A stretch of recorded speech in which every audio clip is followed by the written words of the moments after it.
কোন দেশের আইন বলে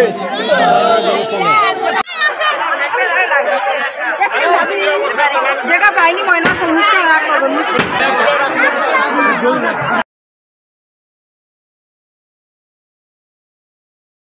সকালে চলে আসছে এখানে শ্বশুর বাড়ি চলে আসছে।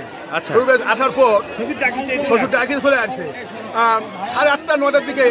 আমি দেখছি আমার দোকানে কোনো আসে না। ওই আমি মোবাইল একজন করছে ছবি তো মারা গেছে, আমি বিশ্বাসই করি না। আমি আমার কাছে মোবাইল কর, আমি মোবাইল করলাম। এক মহিলা বলছে যে কি হয়েছে, আমি শহীদুলের ফুলাতো ভাই, ছবি তো মারা গেছে, বোকদান কর না।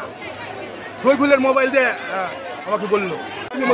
আমরা থানা পুলিশ ঘটনাস্থলে উপস্থিত হয়ে মিলিটারি সুরক্ষা প্রস্তুত করেছি এবং আইনানুগ ব্যবস্থা ভিক্টিমের পক্ষে এজাহার দাখিল করে আমরা আইনি ব্যবস্থা গ্রহণ করব এবং মৃত ব্যক্তিকে সুরক্ষার জন্য ময়নাতদন্তের জন্য আমরা সদর হাসপাতালে প্রেরণ করছি।